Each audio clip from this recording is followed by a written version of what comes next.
यो भिडियोमा हामीले आज मोबाइलबाट डीबी को लागि फोटो कसरी मिलाउने यानी कि फोटोको साइज, फोटोको गुणस्तर कसरी मिलाउने भन्ने कुरा यो भिडियोमा हामीले देखाउने छौं।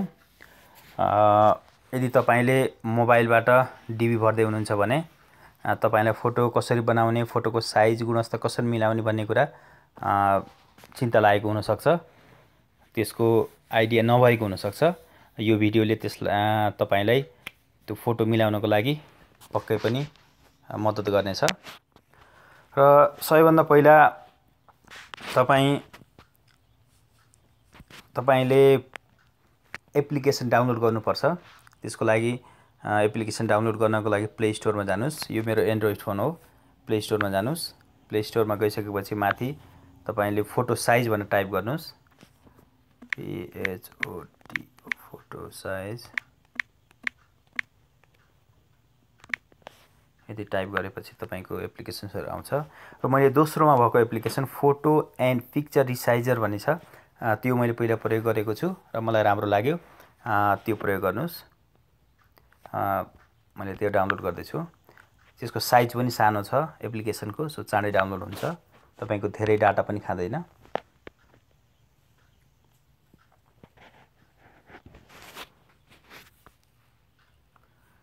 ओके, डाउनलोड भयो।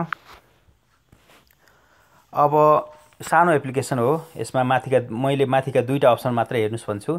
सिलेक्ट फोटोज र टेक फोटो भन्ने छ। यदि तपाईले फोटो खिचेर पहिले कम्प्युटर तपाईको मोबाइलमा राखिसक्नु भएको छ भने तपाईले माथिको सिलेक्ट फोटोज भन्ने छान्नुस् र टेक फोटो भनेको तपाईले फोटो खिच्नु भएको छैन, अब तपाईको मोबाइलबाट खिचेर त्यसलाई साइज मिलाउन चाहनुहुन्छ भने टेक फोटोमा क्लिक गर्नु होला। र मैले फोटो पहिले यहाँ मोबाइलमा राखिसकेको छु, त्यस हुनाले सिलेक्ट फोटोजमा मैले क्लिक गरेँ र एउटा फोटो मैले डाउनलोड गरेर यहाँ राखेको थिएँ एक्जाम्पलको लागि। यो फोटो ठ्याक्कै फोटोको डीबी को क्वालिटीको छैन, तर मैले तपाईलाई देखाउन मात्रै खोजिरहेको छु कसरी त्यसको साइजहरु काट्ने, कसरी ठ्याक्कै डीबी ले खोजेको साइजमा मिलाउने भन्ने कुरा मैले देखाउन गइरहेको छु। यसमा के मिलेको छैन भन्दा ब्याकग्राउन्ड सेतो छ, एकदमै राम्रो छ। कान दुईटै देखिएको छ, चस्मा लगाएको छैन, सबै मिलेको छ। त्यति ब्याग बोकेको त्यो स्ट्र्याप छ, त्यो स्ट्र्याप नभएको भए हुन्थ्यो यसलाई मात्रै हो, तर पनि त्यो काटिन्छ मेरो ख्यालमा। त्यो हुनाले यो फोटो डीबी को लागि योग्य हुन्छ जस्तो लाग्छ मलाई। अब यो फोटो फुल फोटो हो। यो फोटोलाई डीबी को साइज भनेको आवश्यक पर्ने साइज 600 × 600 पिक्सल हो र त्यो साइजको बनाउनु पर्छ। त्यसपछि गएर तपाईले यो फोटोमा टाउको देखिएको टाउको ठ्याक्कै माथि हेर्नुस्, यहाँ फोटोको साइज देखाएको छ। यो अहिलेको फोटोको साइज हो 2950। यो भनेको यसको लम्बाइ हो र 1949 छ यो भनेको यसको हाइट हो है। अनि 305 केबी छ यो भनेको यसको फोटोको साइज हो। अब हामीले बनाउनु पर्ने आवश्यक पर्ने साइज कति हो भन्दा त्यो 2950 को ठाउँमा 600 × 1949 को ठाउँमा पनि 600 र 305 को ठाउँमा धेरैमा 240। म्याक्सिमम भनेको त्यो साइज भनेको 240 केबी भन्दा धेरै हुनु हुँदैन। अब यो मिलाउनको लागि सबैभन्दा माथि हेर्नुस्, त्यहाँ क्रप भन्ने छ। मैले यसो यो हातले थिचेर म देखाउँदै छु तपाईलाई हाइलाइट गरेर। CROP भन्ने देखियो अघि, फेरि थिचे मैले हो। त्यो टुलमा क्लिक गर्नुस्। त्यो टुलमा क्लिक गरेपछि अप्सन आयो। अप्सनमा तपाईले लास्टको option exact with and white भन्ने छ, यसमा क्लिक गर्नुस्। अब यहाँ अटोमेटिक 640 आएको छ। तपाईले यसलाई मेटेर 600 × 600 गर्नुस्, 600 × 600 गर्नुस् अनि ओके मा क्लिक गर्नुस्।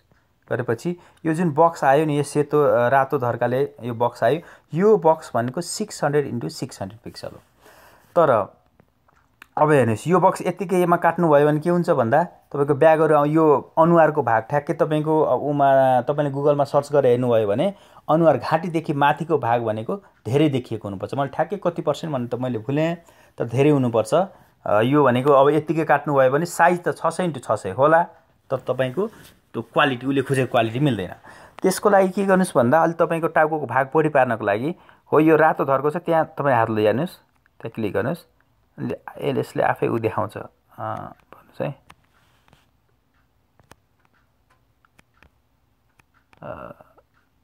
कसो गरेर देखाउँछ।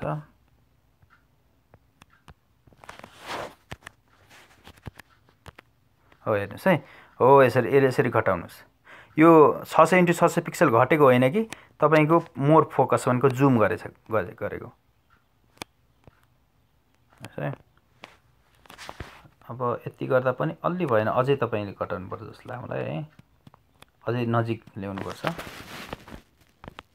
कसो गर्दा आउँछ कसो गर्दा आउँदैन है, ट्राई गरिरहेको छु।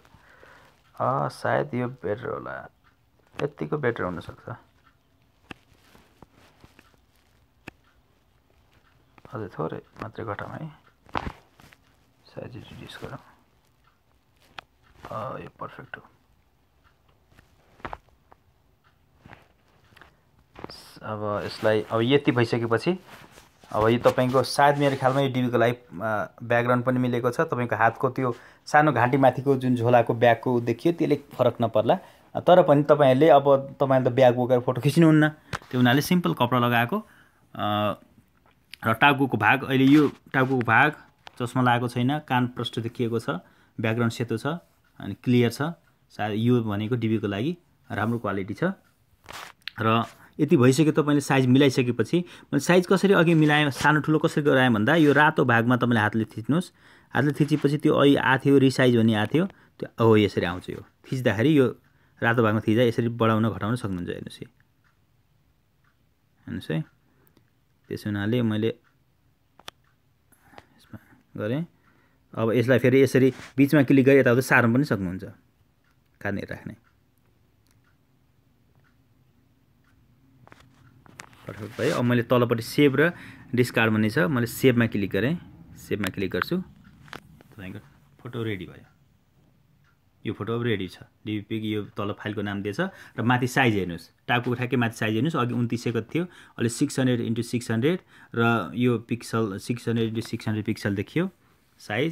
त्यसपछि त्यसको लम्बाइ र उचाइ अनि 112 KB साइज देखियो, 240 म्याक्सिमम हुनुपर्छ। यो तपाईँको पर्फेक्ट छ। यो त्यस हुनाले तपाईँले फोटो खिच्ने बेलामा ब्याकग्राउन्ड सेतो ब्याकग्राउन्ड भएको ठाउँमा खिच्नु होला र कान प्रष्ट देखिने गरी चस्मा नलाएको, गहनाहरू धेरै गहनाहरू पनि गहनाहरू नलाएको, मुद्राहरू यस्ता चिजहरू नलाउनु होला। प्रष्ट एकदम प्लेन फोटो खिच्नु होला। र यो फोटो तपाईँको अब सेभ भइसकेको छ, अघि सेभ गरियो। अब यो फोटोलाई तपाईँले डिबीको फर्म भर्दा प्रयोग गर्न सक्नुहुन्छ। र यसरी सिम्पल तरिका छ मोबाइलबाट तपाईँले डिबीको लागि फोटोको रिसाइज गर्ने र क्वालिटी मिलाउने। तपाईँको यसको ब्याकग्राउन्डहरू यो कुराहरू यसमा यो एपबाट मिलाउन सक्नुहुन्न। र कहिले पनि यो मिस्टेक नगर्नु होला, तपाईँले बाटोमा रोडमा घरमा खिचेको फोटोलाई यहाँ आएर अथवा मोबाइलमा अथवा कम्प्युटरमा फोटोसपमा ब्याकग्राउन्डको कलर चेन्ज गर्ने यस्तो यो नगर्नु होला। एडिट गरेको फोटो सिस्टमले चिन्न सक्छ र तपाईँ अटोमेटिकल्ली तपाईँ आफै सिस्टमले नै डिस्क्वालिफाई गरिदिन सक्छ। त्यस हुनाले रियल फोटोमा साइजहरू मिलाउन सक्नुहुन्छ, काट्न सक्नुहुन्छ, एडिट नगरेको फोटोमा मिलाएर तपाईले डिबी भर्न सक्नुहुन्छ। र तपाईलाई यदि यो एप्लिकेसनले यो भिडियोले तपाईलाई केही सहयोग गरेको छ जस्तो लाग्यो भने यो भिडियो लाइक गर्नुहोला र हाम्रो च्यानललाई सब्स्क्राइब गर्नुहोला। भिडियो हेर्नुभएकोमा तपाईलाई धन्यवाद। हस्त बाई।